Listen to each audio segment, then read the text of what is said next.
국민의힘이 LH가 발주한 공공분양 아파트 부실 시공 문제에 대해 관계 당국의 조속한 조치를 촉구하고 건설 이권 카르텔의 비정상적 관행을 발본색원해야 한다고 강조했습니다. 민주당은 우편물 물류센터를 시작으로 8월 한 달간 민생 현장을 찾는 민생체험단을 출범시켰습니다.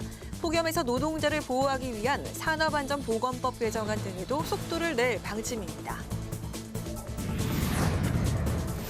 여야가 또다시 김진표 의장이 제시했던 7월 말 선거제 협상 시한을 넘겼습니다. 헌재가 헌법 불합치 결정을 내린 공직선거법도 개정 시한을 넘겨 오늘부터 선거 현수막 입법 공백이 현실화됐습니다.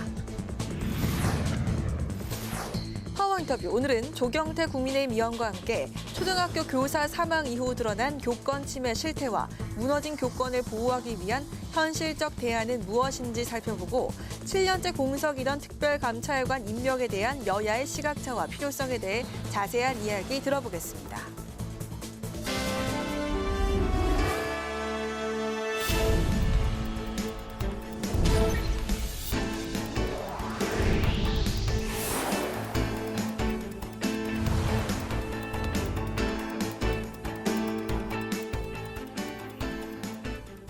여러분 안녕하십니까? 8월 1일 화요일 국회 라이브 6 시작하겠습니다.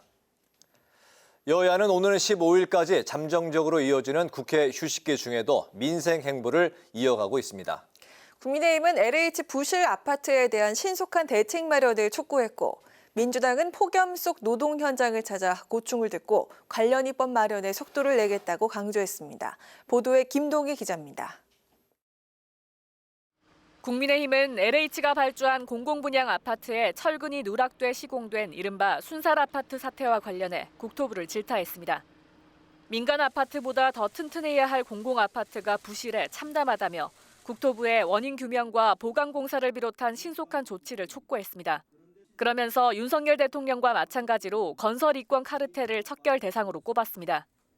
공공분양 아파트의 설계, 시공, 감리 전반에 걸친 업무 시스템을 점검하는 한편 건설 이권 카르텔의 비정상적인 관행을 발본색원해야 합니다.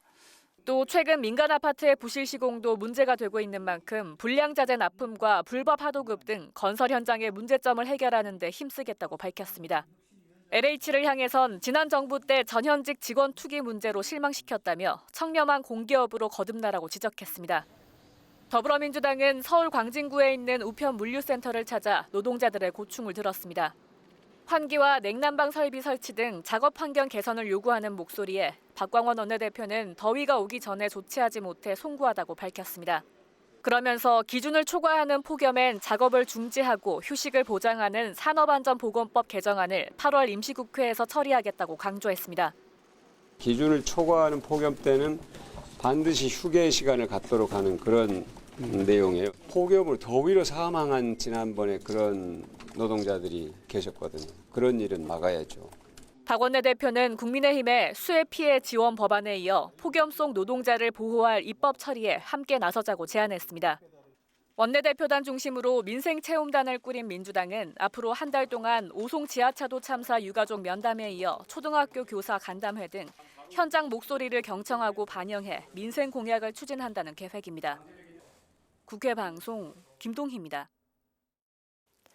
더불어민주당 전당대회 돈봉투 의혹을 수사하는 검찰이 무소속 윤관석, 이성만 의원에 대해 구속영장을 재청구했습니다. 두 의원은 국회가 오는 15일까지 휴회기인 만큼 체포동의안 표결 없이 오는 4일 구속영장 실질심사를 받게 됐습니다. 이에 이성만 의원은 검찰이 국회 회기가 없는 때를 노려 기습적으로 영장을 청구했다며 정치검찰의 행태가 참으로 집요하다고 비판했습니다. 국민의힘은 무소속 윤관석, 이성만 의원이 민주당의 방탄막 없이 법의 엄정한 심판을 받을 것이라고 말했습니다. 김혜령 대변인은 돈봉투 전당대회 사건 수사 과정에서 숱한 증거인멸 정황이 드러나 검찰로선 당연한 영장 재청구였다면서 정당 민주주의를 금전으로 얼룩지게 만든 죄는 절대 가볍지 않다고 지적했습니다. 또 민주당과 두 의원은 사법 시스템의 공정한 판단을 겸허한 자세로 받아들이라고 촉구했습니다.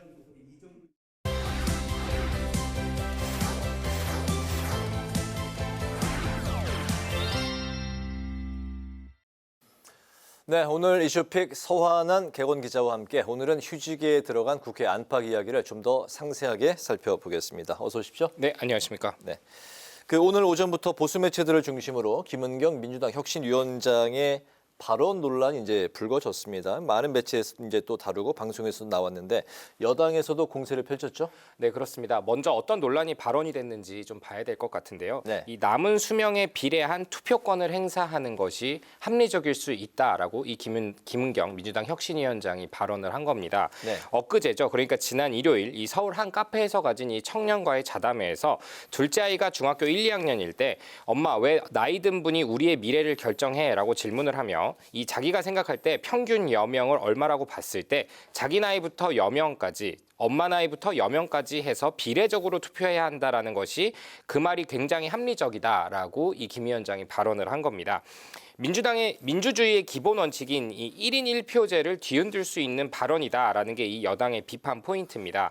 박대출 정책위 의장은 이 한동안 잠잠하다 했더니 민주당의 어르신 폄하 DNA가 또다시 고개를 들었다며 이 유불리만 따지는 정치 계산법이 빚은 막말 참사라고 지적을 했고요. 이 윤재욱 원내대표는 편가르기라고 지적을 한 뒤에 문제 제기를 했으니까 민주당에서 사과를 하든 해명을 하든 입장이 있을 것이기에 지켜보고 대응하겠다라고 답했습니다. 네, 뭐 어르신 폄하 DNA라는 건 예전에 정동영 대선 후보의 이제 발언을 문제 삼은 것 같고, 어쨌든 김은경 혁신위원장의 발언이 계속해서 좀 논란을 빚고 있네요. 민주당의 반응을 이제 좀 들어봐야 되겠는데, 현재 사과를 표명한 상황은 아니죠? 네, 해명을 한 정도일 것 같은데 그 내용을 좀 살펴볼까요? 네, 그렇습니다. 일단 혁신위는 입장을 냈는데요. 이 맥락을 잘라서 얘기하는 과정에서 나온 것이지 전체 발언을 보면 문제될 내용이 없다라는 게 혁신위의 입장이자 해명입니다. 네. 논란이 불거지자 혁신위는 사실 곧바로 입장문을 냈습니다. 이 김 위원장이 이 1인 1표라는 민주주의의 기본 원칙을 부인한 적은 없다는 겁니다. 이 아들이 중학교 시절에 낸 아이디어를 소개하면서 청년들의 정치 참여를 독려하려 했다는 겁니다. 아들의 아이디어를 설명하면서 굉장히 합리적일 수 있지만 민주주의 국가에서는 1인 1표 선거권이 있기 때문에 그럴 수 없다라고 말을 했다면서 청년들이 그러기에 선거 등 정치에 더 참여해야 한다는 취지로 얘기하기 위한 과정이었다는 게 설명입니다. 혁신위는 입장문에서 김 위원장의 발언 전문에 사이사이의 내용을 부연 설명으로 넣는 방식으로 해명을 했는데요. 아들의 생각을 전했다는 것을 강조하기 위함으로 보입니다. 김한규 민주당 원내대변인은 이 발언 논란에 대해서 이 당내에서 공식 논의할 기회는 없었다며 신중하게 운을 띄웠고요. 이어서 이 본인이 취지에 맞지 않게 오해의 소지가 있게 보도가 됐다고 의원들에게 해명을 했고 이 해명을 듣고 난 뒤에 당내에서 추가적으로 문제 제기가 있거나 그렇진 않은 상황이라고 전했습니다. 그렇군요. 일단 이 사안이 또 어디까지 갈지 좀 흐름을 앞으로도 좀 지켜봐야 될 것 같고, 오늘 이동관 신임 방통위원장 후보자가 첫 출근을 했다고요? 네, 그렇습니다. 오늘 이동관 방통위원장 후보자가 이 후보자 자격으로 인사청문회 준비단이 꾸려진 사무실에 첫 출근을 했습니다. 그리고 네. 이 자리에 당연히 기자들이 있었고 이동관 후보자도 자신의 생각을 밝혔습니다. 네. 이동관 후보자를 두고 민주당에서는 현재 이 윤석열 정부의 언론 장악 시도라고 비판을 하고 있는데요. 이 후보자는 이에 대해서 언론은 장악될 수도 없고 또 장악해서도 안 되는 영역이며 다만 자유에는 반드시 책임이 뒤따라야 한다라고 말을 했습니다. 언론의 자율성은 존중을 하되 이 문제의 소지가 있다면 책임을 져야 한다는 뜻으로 풀이가 될 것 같은데요. 실제로 이 후보자는 공산당의 신문과 방송을 언론이라고 부르지 않는다며 이 무책임하고 가짜 뉴스를 퍼나르거나 특정 진영의 정파의 이해에 바탕을 한 논리나 주장들을 무책임하게 전달하는 것은 언론의 본 영역에서 이탈한 것이라고 말했습니다. 아들의 학폭 논란에 대해선 성실하고 정확하게 사실에 입각해서 소명하겠다면서 원칙론적인 답변만 내놨습니다. 네. 한때 민주당이 이동관 후보자 청문회에 참여하지 않을 것이다, 즉 보이콧을 할 것이다 이런 관측도 나왔는데 여기에 분명히 좀 선을 그은 것 같아요. 참여 의사를 분명히 밝혔다고요? 네, 그렇습니다. 예상보다 사실 조금 늦어졌던 이동관 인사의 선택이었죠. 하지만 윤석열 정부가 이동관 인사를 강행을 하자 이 민주당도 그에 맞춰서 준비했던 대응을 본격적으로 시작하는 모양새입니다. 네. 이 송기현 원내 정무수석 부대표는 원내대책회의에서 이 청문회를 보이콧하겠다는 있다는 이야기는 전혀 사실이 아니라고 선을 그었고요. 청문회를 통해서 이 후보자가 적절하지 않다는 점을 국민들에게 보여드리겠다라고 강조를 했습니다. 김한규 원내대변인은 오늘 이 후보자가 출근길에 한 발언들에 대해서 만약 그런 발언을 했다면 언론의 구체적인 행태를 검열하겠다는 입장으로 들린다며 그런 발언 자체가 상당히 부적절한 인물이라는 것을 여실히 보여주는 사례라고 비판을 했습니다. 민주당은 현재 이 후보자에 대해서 언론 고문 기술자라고까지 칭하고 있습니다. 이 KBS 수신료 이슈부터 MBC까지 이 방송사 길들이기를 하기 위함이라고 보고 인사 강행을 저지하겠다는 입장이죠. 민주당은 이동관 후보 개인의 이슈뿐만 아니라 이 방통위원 후보자를 임명하지 않고 있는 정부도 비판을 하고 있습니다. 자당 출신의 이 최민희 전 의원을 올해 초에 방통위원 후보자로 추천을 했죠. 하지만 이 조속한 절차를 밟아 방통위 정상화를 해야 한다는 게 현재 민주당의 주장입니다. 하지만 여당에서는 이미 지난 4월에 이 최민희 후보자가 적절하지 않은 인사다라고 하면서 대통령에게 임명하지 마시라라는 건의를 한 적이 있습니다. 때문에 이동관 후보자의 청문회에서는 이 후보자 개인의 이슈와 논란뿐만 아니라 방통위 정상화를 놓고도 여야 간 입장차, 강도 높은 공방이 예상됩니다. 네, 이달 중순쯤으로 지금 예정이 돼 있죠. 네, 그렇습니다. 네. 그런 가운데 오늘 그 민주당 지도부가 폭염으로 어려움을 겪고 있는 노동 현장을 찾았어요. 네, 그렇습니다. 오늘 민주당이 이 민생체험단이라는 출범식을 갖고 이 정기국회를 대비해서 이 입법 아이템 발굴에 나섰습니다. 이 박강원 대표가 오늘 오전 국회에서 열린 민생체험단 출범식에서 이 8월 한 달 동안 민생체험단 활동을 하면서 국민 속으로 더 넓고 깊게 가까이 가겠다면서 출범 취지를 밝혔습니다. 더 많은 국민들이 공감할 수 있는 최대 공통 지점을 찾아서 현장의 목소리를 듣겠다는 겁니다. 이를 위해서 오늘 오전에는 이 서울 광진구의 동서울 우편 물류센터를 찾아서 폭염 속에서 우체국 택배 등의 분류 작업을 하는 노동 현장도 점검을 했습니다. 이 노동자들의 현장을 찾아 전통적인 지지 기반을 다지기 위함으로 풀이가 되는데요. 쿠팡 노조의 파업에도 오늘 지지 의사를 밝혔습니다. 박 대표는 이 쿠팡 노조가 폭염 상황에서 휴게 시간 보장을 요구하면서 파업을 하고 있는데 이는 정당한 파업이기 때문에 존중받아야 한다면서 500만 명이 넘는 이 5개 환경에서 일하는 노동자들이 위험에 노출되어 있다고 강조했습니다. 그렇군요. 택배 기사들이 가끔 이제 굉장히 힘들게 이제 노동을 하면서 이제 사망 사고에 이르는 경우가 있는데 그것만은 절대로 있어서는 안 될 것 같습니다. 반대로 그 국민의힘에서는 대통령실과 함께 LH 아파트 부실 시공 논란을 지적하고 있는데 특히 오늘 윤석열 대통령이 이 이슈를 이제 언급을 하면서 이권 카르텔 이러면서 이거 또 이제 꼬집었어요. 네, 그렇습니다. 이권 카르텔 오늘 윤석열 대통령이 이 LH 아파트 부실 시공 논란에 대해서 다시 언급을 하면서 강하게 질책을 했고요. 네. 국민의힘도 이에 발맞춰서 문제 해결을 요구하고 있습니다. 내일 휴가를 떠나죠, 윤 대통령이. 근데 오늘 오전 주재한 이 국무회의에서 아파트 건설 현장 철근 누락 부실 공사에 대해서 국민 안전을 도외시한 이권 카르텔이다라고 지적을 했습니다. 그러면서 전국의 모든 아파트 지하 주차장에 대한 전수조사는 물론이고 엄정한 행정, 사법 제재를 해야 한다라고 지시를 내렸습니다. 이 LH 아파트의 지하 주차장 내에 철근이 적게는 수십 개, 많게는 100여 개가 넘게 누락된 곳이 있다는 사실이 알려졌기 때문인데요. 이 윤재욱 원내대표도 오늘 원내대책회의에서 민간 아파트보다 더 튼튼하고 안전해야 할 공공아파트가 부실의 주인공이라니 참담하다며 이 대통령도 안전 우선을 강조했고 부실 공사 전수조사를 당부한 만큼 이 부실 시공 관련 조치에 박차를 가해야 한다고 강조했습니다. 이 오늘 오전 조간신문 등을 통해서 이 감리 등의 과정에서 이 전관들이 개입돼서 부실한 것이 아니냐라는 의혹도 제기가 됐는데요. 이에 대해서도 윤 대표는 이 비정상적인 관행이기 때문에 발본 원색해야 한다라고 강조를 했습니다. 국회는 16일까지 휴지기를 갖습니다. 하지만 이 민생에 한 발 더 다가가고자 하는 이 여야의 움직임은 휴지기에도 계속될 것 같습니다. 네, 오늘 이슈픽 서완한 개원 기자와 함께했습니다. 오늘 말씀 잘 들었습니다. 고맙습니다.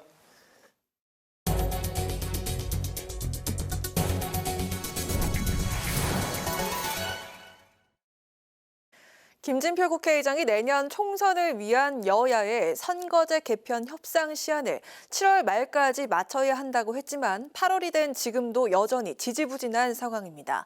여야는 당장 2달 뒤인 보궐선거에 적용될 공직선거법 개정안도 합의를 하지 못하고 있습니다. 보도에 강민지 기자입니다. 김진표 국회의장은 수차례 여야가 내년 총선에 적용할 선거제 개편에 합의해야 한다고 강조했습니다. 국회 전원위원회와 500인 공론화 회의에 최근 여야 2+2 협의체까지 중재했고 원내대표들을 수시로 불러 선거제 개편안 마련을 독려했습니다. 김 의장이 가장 최근에 제시한 협상 시한은 7월 말. 늦어도 7월 말을 넘기면 안 된다고 생각하는 것은 이것이 협상이 끝나면 본회의 의결을 거쳐서 정개특위에 넘기면 정개특위가 선거구 획정 작업을 끝내야 됩니다. 이거를 8월 말까지 끝내고 정기국회를 맞아야만 올해 내년 4월 선거가 큰 무리 없이 안전하게 갈 수가 있습니다. 9월 정기국회에 들어가면 안건 처리와 국정감사 등으로 선거법 논의가 후순위로 밀릴 수 있는 만큼 8월까지는 선거구 획정을 마무리해야 한다고 강조했지만 여야 협상은 여전히 답보 상태입니다. 국민의힘은 도농복합 중대선거구제와 병립형 비례대표제를, 민주당은 소선거구제와 권역별 비례대표제를 선호하는 것으로 알려진 가운데 당론조차 정하지 못하고 있기 때문입니다. 또 헌법재판소가 지난 20일 준연동형 비례대표제에 내린 합헌 판결에 대해서도 위성정당 폐지엔 공감대를 이뤘지만 비례대표제 개정엔 시각차를 보이고 있습니다. 민주당도 확실한 당론이 정해진 것도 아니고 의총을 통해서 확실한 선거법에 대한 그 입장이 제가 알기로는 구체적으로 정해지지는 않았다고 생각합니다. 그걸 어느 당이 협조하지 않았다고 이렇게 공격을 하면 협상에도 도움이 되지 않고 정치 도의적으로 저는 바람직하지 않다고 생각합니다. 2달 앞으로 다가온 서울 강서구청장 보궐선거도 문제입니다. 지난해 헌재가 헌법 불합치 결정을 내린 일부 공직선거법을 국회가 어제까지 처리해야 했지만 법사위에서 막혀버린 겁니다. 결국 오늘부터 누구나 언제든 선거운동을 위한 현수막을 내걸거나 유인물을 배포할 수 있게 됐습니다. 오는 10월 서울 강서구청장 선거를 앞두고 선거운동의 법적 근거가 사라지는 사상 초유의 입법 공백 사태가 발생했습니다. 이 사태에는 김도 법사위원장과 국민의힘 법사위원들에게 책임이 있다는 점만은 분명히 말씀드려야 할 것 같습니다. 개혁 성향의 의원들은 여야의 의견 차이가 많지 않은 공직선거법 개정안도 합의하지 못하고 있는 상황이어서 선거법 개편안 마련은 더욱 어려울 것이라고 걱정하고 있습니다.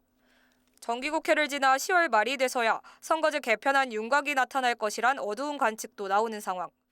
결국 과거 선거처럼 선거일을 불과 40여일 앞두고 막판 졸속 타결이 이루어질 것이란 우려의 목소리가 높아지고 있습니다. 국회방송 강민지입니다.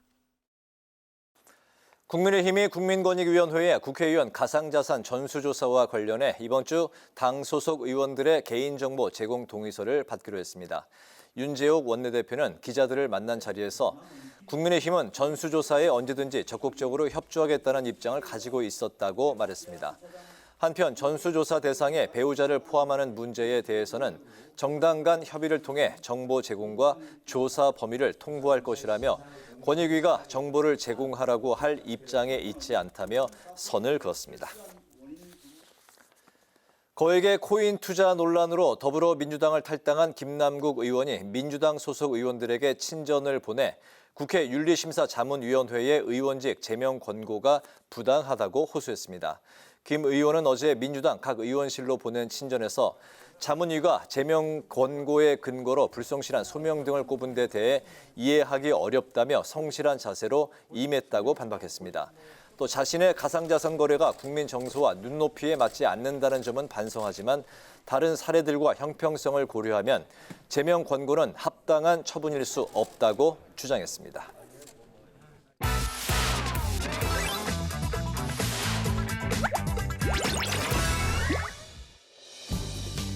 8월 1일 강아랑이 전해주는 정치권에 뜨거운 말말말 강아랑의 정치랑입니다.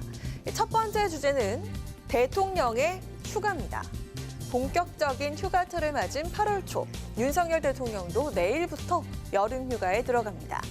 6박 7일간의 일정으로 거제에 저도로 떠날 예정으로 알려졌는데요.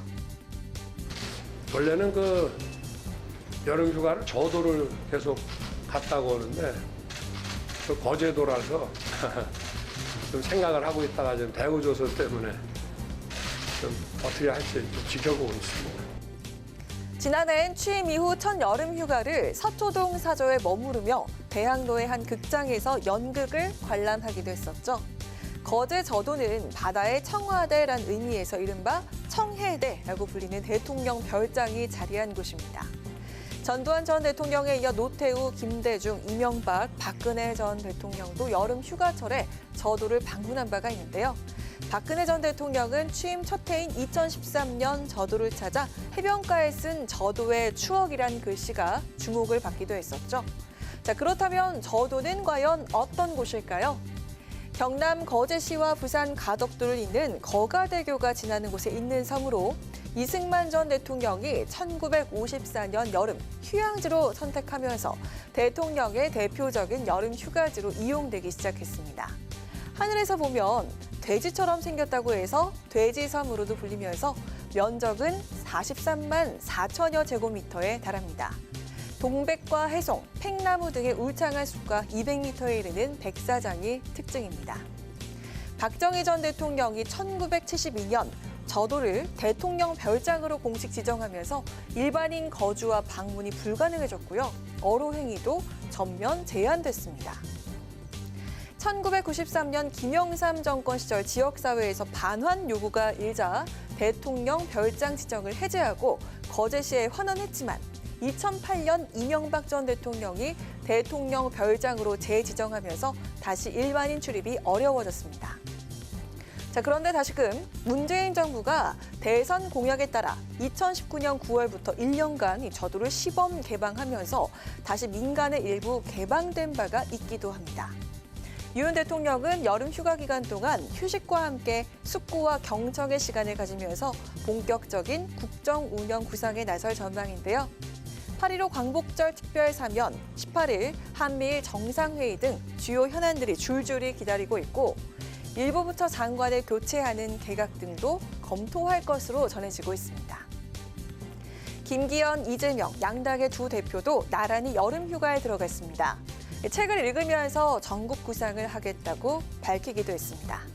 정치인을 비롯한 대통령의 여름 휴가가 이처럼 주목받는 이유는 휴가 기간 동안 국정 운영 및 인사에 대한 구상을 하기 때문인데요.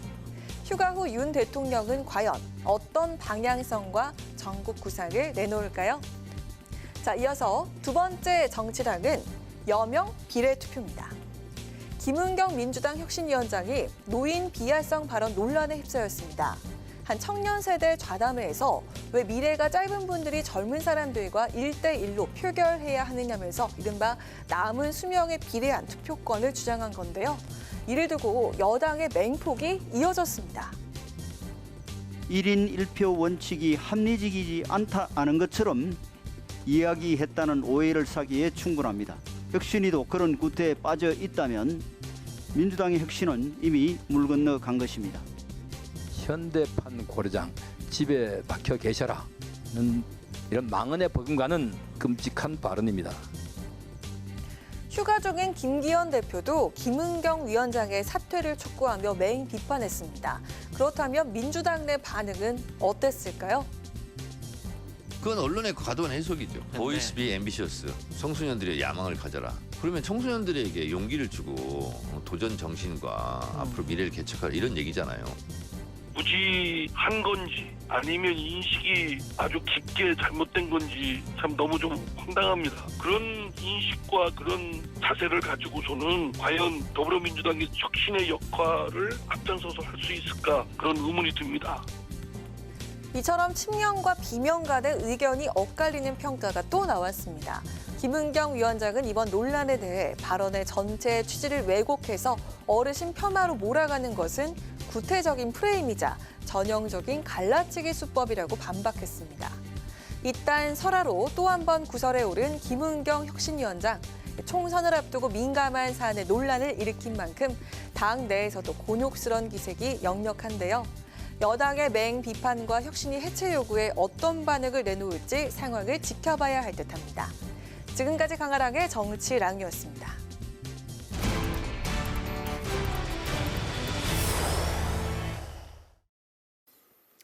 8월 임시국회가 보름간의 휴식 후 오는 16일 시작되는 가운데 회기 중인 현재도 여야의 현안을 둘러싼 신경전이 뜨겁습니다.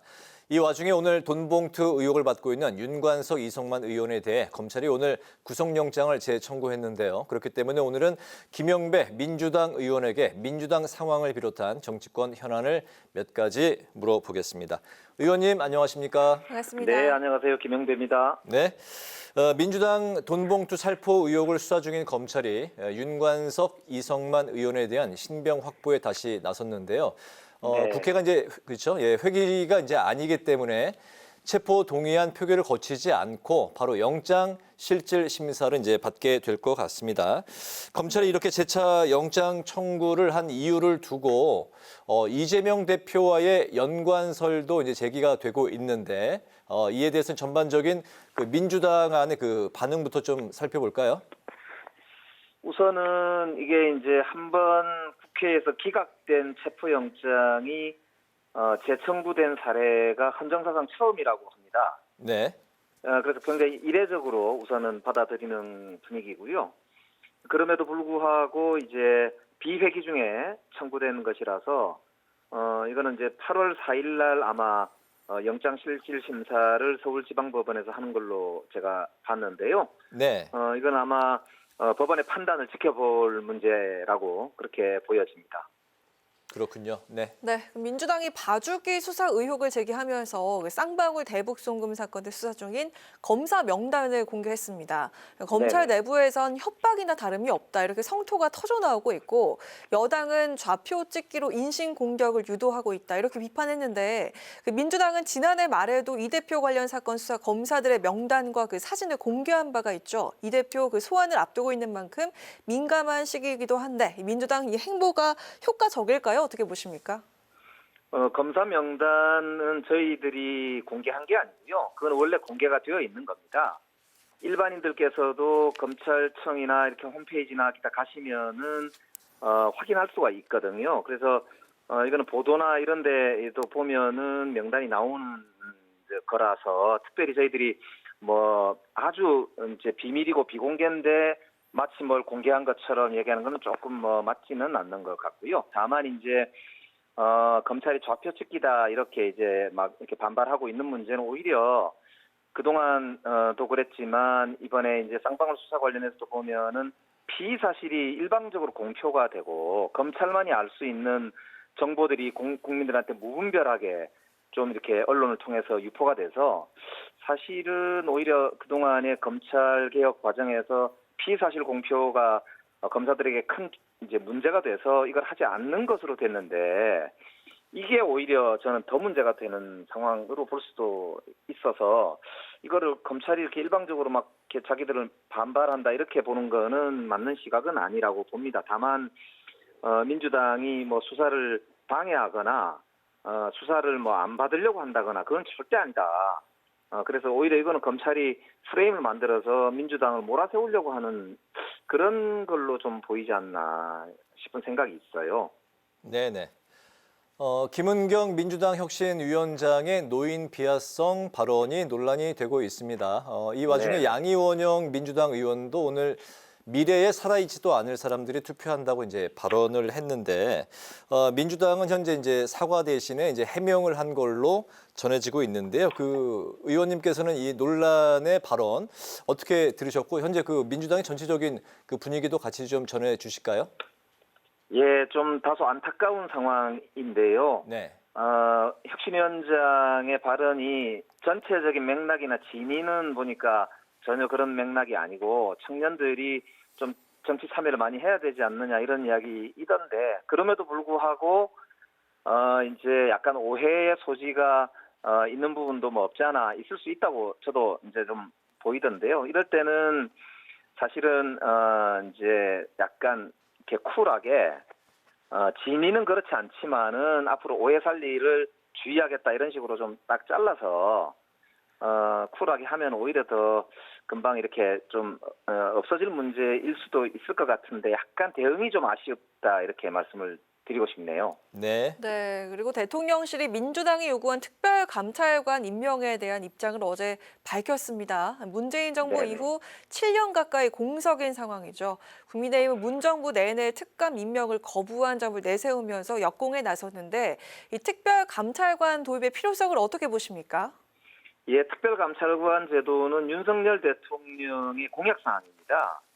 특히 이제 민정수석실을 폐지하셨기 때문에 특별감찰관을 통해서 친인척들을 점검하고 이렇게 비리가 발생하지 않도록 감시할 책임이 윤석열 대통령 정부에 있는데 그런 면에서 보면은 늦었지만은 특별감찰관을 임명하겠다라고 하는 여야가 합의한다면 이렇게 발표하는 데 대해서는 저희들은 환영하는 입장이고요. 조속히 임명해야 된다 이런 입장이고요.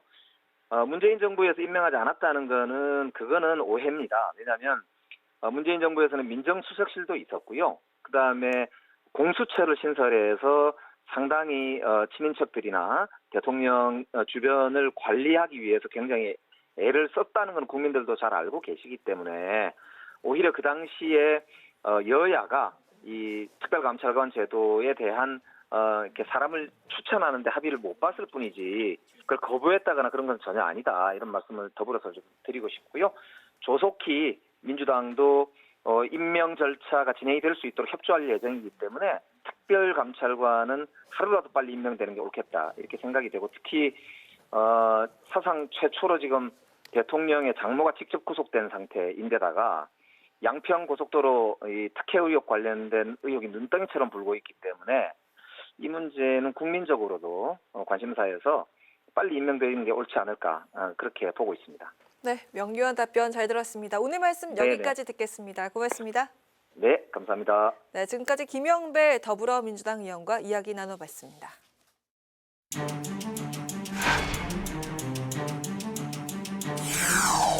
학생 인권을 이유로 해서 규칙을 위반한 학생을 방치하는 것은 인권을 이유로 사회 질서를 해치는 범법 행위를 방치하는 것과 다를 바 없습니다.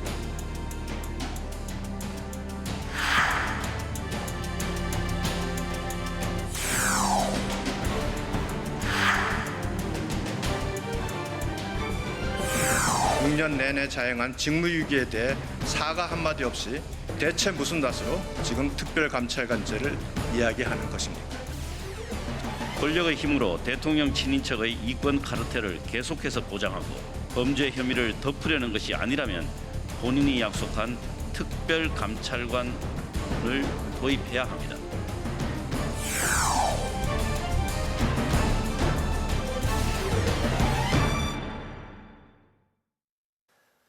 초등학교 교사 사망 사건으로 교권 강화에 대한 사회적 요구가 높아지자 여야는 관련 입법에 속도를 내고 있습니다. 교권을 강화시키자는 뜻은 같지만 세부 내용을 두고는 줄다리기가 이어지고 있는 상황인데요. 오늘은 오선 중진이자 교육위에 계신 조경태 국민의힘 의원을 모시고 정치권 현안에 대한 자세한 이야기를 나눠보겠습니다. 의원님 어서 오십시오. 네, 안녕하세요. 네, 반갑습니다. 연초에 모셨던 것 같은데 또 이렇게 뵈니까 반갑습니다. 한여름 폭염인데 잘 건강 잘 지키고 계시죠? 네, 저는 저보다도 얼마 전에 제가 청주에 네. 그 수해 입은 지역을 다녀왔는데요. 날씨는 이제 장마 이후에 또 폭염이니까 네. 우리 국민들 건강이 매우 염려스럽고 우리 국민들께서 정말 시원하고 건강한 하루하루를 여름을 났으면 좋겠습니다. 네, 그러시군요. 알겠습니다. 바로 이제 질문 여쭤보겠습니다. 그 서희초 사건 이후에 윤석열 대통령이 오늘 규칙을 위반한 학생을 방치하는 건 범법 행위를 방치하는 것과 다를 바 없다 이런 말씀을 하셨어요. 그리고 이제 올해 2학기부터 교권 확립을 위한 고시를 제정하라 이런 그 주문도 이제 곁들였는데 의원님께서 이제 현재 교육이 이제 소속이시지 않습니까? 이런 사건 사고가 이제 재발 방지를 위해서 또 어떤 방안이 필요하고 어떤 제도적인 장치가 마련돼야 된다. 뭐 어떤 생각이실까요? 일단 선생님들께서 교사들이 학생들을 가르침에 있어서 삐뚤어져가고 잘못 가게 되면은 저는 매를 들어야 된다 보거든요. 네. 우리가 교육할 때 그 교자에 보면은 부수면이 이 칠복입니다. 아마 시청자 여러분께서 교육을 한자로 쓰라면 잘 못 쓰거든요.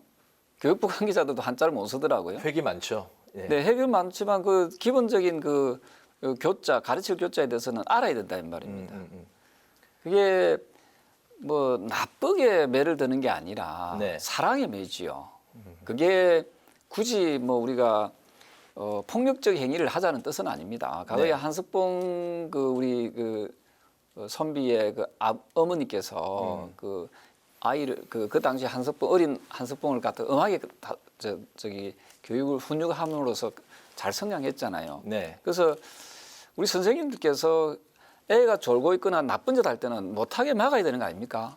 근데 거기에 대놓고 하지 마 이렇게 한다고 이게 아동학대가 되는 거예요. 그리고 어디를 수업 시간에 어디 뛰쳐나가려고 할 때 못 뛰쳐나가게 막는 것은 선생님의 의무잖아요. 네. 그걸 약간 미쳤다는 이유로 또 이게 아동학대가 되는 거예요. 이거는 저는 교육을 하지 말라는 거와 똑같다고 생각합니다. 네. 또한 작년에 제가 국정감사를 해보니까 한 해에 수백 건씩 선생님이 학생들부터 폭행을 당해요. 그래도 이걸 그 학생 기록부에 기록을 안 남기더라고요. 제가 이걸 법을 갖다가 교원의 지위 향상 및 교육활동 보호를 위한 특별법 개정안을 통해서 네. 이런 말썽 있는 학생들을 학생 기록부에 기록을 해야 된다 하고 지금 법안을 제출해 놨거든요. 예, 이게 빨리 통과돼야 되는데 이게 지금 잠자고 있습니다. 또 하나가 학생들이 거짓으로 신고했을 때 네. 이게 무고잖아요, 무고. 네네.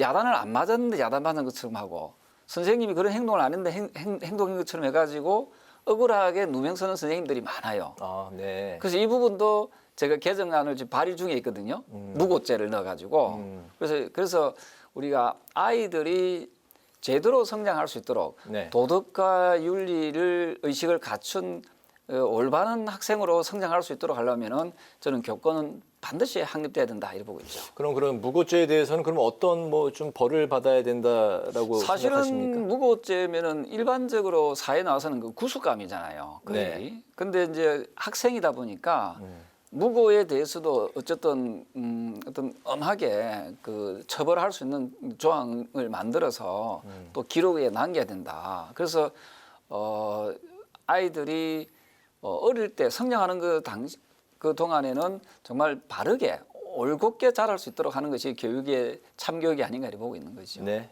네.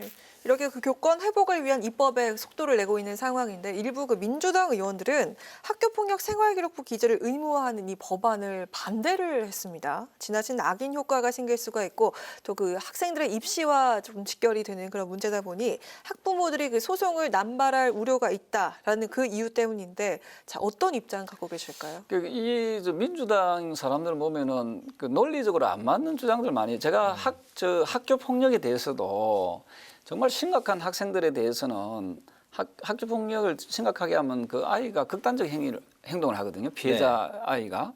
그래서 이거는 학교 폭력이 발생하지 않도록 하려면 엄히 다스려야 되는데 제가 그 학생 기록부에 10년을 갖다가 해야 된다. 10년 동안은 그 사회에 나와서도 불이익을 당하게 해야 된다라고 이야기를 해서 법안을 제출했더만 똑같은 이야기, 낙인 찍기. 그래 놓고 최근에 이동관 방송통신위원장 아들 건, 그다음에 정순신 아들 건 10년이 넘어간 일을 가지고 떨쳐내가지고 너가 아들이 잘못하지 않았냐 이런 식으로 하는 것은 앞뒤 말이 안 맞는 민주당의 논리예요. 그렇지 않습니까? 그래서 저는 학교 폭력도 건드려야 되고 그리고 학생들이 선생님께 어떤 폭력을 가하는 행위, 상해를 입히는 행위도 저는 건드려야 된다 보거든요. 건드린다는 거는 학생 기록부에 기재를 해야 된다는 기재를 해서 저 학생은 학교 다닐 때 이렇게 나쁜 짓을 했다는 것을 기록에 남겨야 된다. 얼마 동안 그걸 남겨야 되나요? 그거는 이제 그 이야기를 해봐야겠지만 저는 오래 남기면 남길수록 좋다고 생각합니다. 오래 남길수록 네네. 좋다. 그래야만이 예. 제가 그 교육위 활동하면서 그 싱가포르 예를 들었거든요. 싱가포르에 거리에 가면 담배꽁초가 하나 없어요. 네. 혹시 왜 그런지 아십니까, 사회자님? 두 분? 벌금이 굉장히 과하게 그렇죠. 부과된다고 알고 있어요. 담배꽁초 하나 버리는데 얼마인 줄 아세요? 90만 원? 한 7, 80만 원 하거든요. 네. 두 번 버리면요, 150만 원. 두 번째 버리면. 그러니까 벌금이 세니까 버리라도 안 버리는 거예요. 그래서 이게 우리 처벌 조항을 의도적으로 그 학생을 벌을 주기 위해서 하는 게 아니라 예방 효과가 있다는 거죠. 예방 효과를 위해서 저는 반드시 그 처벌을 좀 엄하게 해야 된다. 요즘 보세요, 그 강력 범죄가 많이 일어나지 않습니까? 네. 사람을 찔러 죽이고 지는 자수합니다. 네. 그래봤자 15년 정밖에 안 받으니까. 저는요, 의도적이고 악질적으로 사람을 해치거나 사람을 해치는 살인 행위를 하는 자들은요, 저는 사형을 집행해야 된다 보거든요. 근데 사형 제도는 있지만 지금 사형 집행이 지금 유명무실화 됐잖아요. 그러니까 강력 범죄가 계속 더 늘어나는 거예요. 그래서 이 나쁜 사람들은요, 이 법의 이런 사각지대, 법의 이런 그 어떤 텀새를 갖다가 이용해서 더 나쁜 짓을 하는 거예요. 그 아이들이 똑같은 거예요. 아이들이 이 처벌을 받으면 자기 인생이 망친다라고 판단되면요, 심하게 할 것도 멈춰다 할 것이라는 거지요. 그래서 저는 이런 부분에 대해서 이 교권을 확립시키는 것은 정상적인 교육 활동을 할 수 있도록 하는 것은 여야가 따로 없다 하는 의미에서 저는 좀 더 강력한 처벌 조항이 있어야 된다 이렇게 보고 있는 거죠. 학생 인권 조례도 그런 쪽으로 수정이 이루어져야 되고 학생들의 뭐 어떤 비리나 잘못된 그런 뭐 행태에 대해서는 법이 엄격하게 잣대를 들이대야 된다 이런 입장으로 정리를 하겠습니다. 그렇습니다. 네. 옛날에 우리 선생님들 그림자도 안 밟았다 했잖아요. 예. 그러니까 선생님은 군사부 일체라는 것은 부모와 같다는 거지요. 네. 그 선생님의 가르침에 대해서 그 무한한 존경심과 은혜로움을 받아야 되는데 요즘에 그런 게 많이 무너졌다는 것은 상당히 좀 안타까운 일이다 이렇게 보고 있습니다. 알겠습니다. 내년 총선 이야기를 좀 해보겠습니다. 내년 총선이 이제 8개월 정도 남았는데 여당 내부에서 개혁 공천설이 이제 나오고 있네요. 이준석 전 대표가 대통령의 개혁 공천을 내세워서 젊은 인사를 수도권에 공천하려고 이제 할 거다 이렇게 이제 말을 했고 의원님께서는 여기에 대해서 단지 젊다고 공천을 준다고 이길 수가 있겠냐 이런 입장을 밝히셨네요. 그러면 이제 국민의힘이 내년 총선 승리를 위해서 이 개혁 공천이라는 이제 전제로 큰 화두를 두고 어떤 전략과 방향을 짠다면 그 좀 어떻게 해야 된다고 생각을 하실까요? 많은 분들이 개혁이라는 말을 많이 쓰잖아요. 네. 근데 개혁이라는 원래의 뜻을 잘 이해를 못하는 경우들이 많아요. 제가 두 분께는 질문 안 할게요. 대체적으로 개혁이라는 말을 모릅니다. 예, 그 개혁이라는 말의 그 원래 뜻은 고칠 개자다가 가죽혁자거든요. 네. 가죽을 고친다는 뜻입니다. 가죽이었군요. 그 모르시잖아요. 이게 영어로 치면 리폼입니다. 리폼. 그 리폼에다가 RE를 붙이는 거죠. 여성분들 리폼한다 하지요. 옷을 리폼한다. 왜 리폼합니까? 낡고 오래된 그 옷가지를 갖다 리폼하면서 입기 편하게 만드는 거지요. 그 개혁의 원래의 목표와 뜻은 뭐냐면은 개혁을 통해서 국민을 편안하게 한다는 것이거든요. 네. 그래서 개혁 공천이란 말은 뭐냐면은 국민을 편안하게 해줄 수 있는 사람들로 그 정치인으로 공천하겠다 이런 뜻으로 해석을 해야 됩니다. 그게 나이가 많고 적음이 아니라는 거죠. 그 나이가 적다 해가지고 국민을 다 편안하게 해준다. 그건 잘못된 거잖아요. 최근에 그 코인으로 해가지고 왜 구설수 어려운 김남국, 그죠? 지금 제명 지금 권고 받았지 않습니까? 나이가 젊잖아요. 예?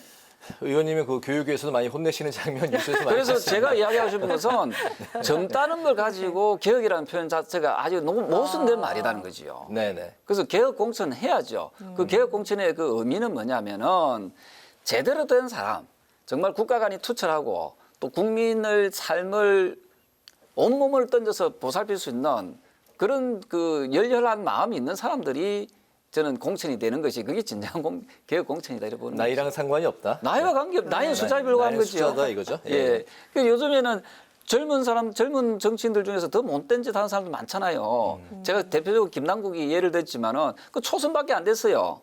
근데도 그 거지 코스프레 하면서 말이죠. 알고 보니까 엄청난 자산가 아닙니까? 그런 그 도덕적으로 그 파괴되어 있는 윤리적으로 정말 있을 수 없는 그런 자들을 공천하겠다. 이거는 말이 안. 그러니까 그러면 개혁이 그런 뜻이 아니라면 그러면 어떤 사람이 그 개혁 공천의 대상일까요? 저는 이번에 그 국민의힘은 그 최소한 얼추 가반수 이상은 확보해야 된다. 네. 뭐 최근에 170석, 180석 이거는요 너무 오만한 표현이고요. 여당, 야당이 좀 비슷한 의석수를 줘야 된다. 그래야만 서로 덜 싸웁니다.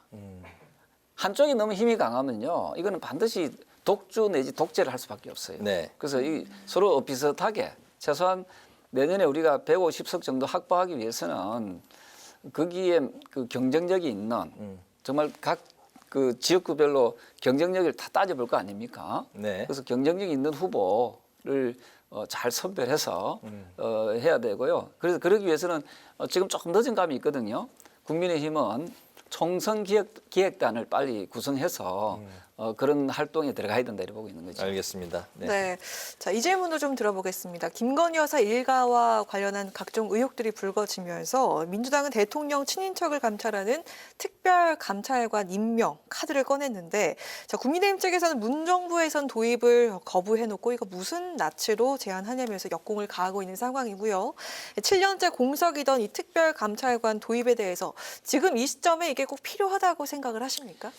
저는 그 민주당에 있는 분들이 그 가슴에 손을 얹고 윤석열 정부가 출범하고 나서 과연 얼마만큼 그 새 정부의 그 성공을 위해서 협력했는지 한번 본인들이 한번 짚어봤으면 좋겠거든요. 사실은 어떤 정부가 탄생했다는 것은 뭐 그 국민들의 선택에서 탄생한 거잖아요. 그러면 민주주의라는 것은 다수결의 원칙을 존중하는 겁니다.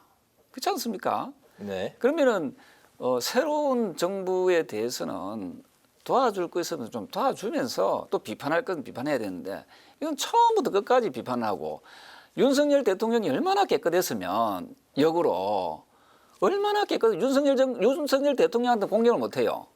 전부 김건희 여사한테만 공격하는 거예요. 이건 아주 비겁한 거고요. 동서고금을 막론하고 정치를 하는, 저도 정치를 하지만 가족은 건들지 말하거든요. 지금 대통령이 그 김건희 여사가 아니잖아요. 대통령은 윤석열 대통령입니다. 그러면 자신들이 정말 자신감이 있으면은 윤석열 대통령 국민들로부터 선출된 대통령에 향해서 뭐 비판하거나 비난을 하면 모를까. 이거는 가족에 대놓고 계속 또 이 의혹들은 대체적으로 지난 정부부터 있었던 거 아닙니까? 그러면 그때는 왜 제대로 수사를 못했는지 저는 반문하고 싶습니다. 특별감찰관 임명에 대한 그 민주당 카드는 어불성설이다. 지금은 그런 시점, 이게 또 다른 또 정쟁으로 또 가져가겠다는 거거든요. 알겠습니다. 그래서 이거는 상당히 좀 비겁한 그 술수가 아니겠느냐 이렇게 보고 있는 거죠. 이동관 방통위원장 후보자 이제 지명을 대통령이 이제 했습니다. 민주당이 인사청문회에서 처음에는 그 보이콧하는 게 아니냐 이런 예측도 나왔지만 송곳 검증에 적극적으로 임하겠다 뭐 이런 입장을 이제 표명을 했습니다.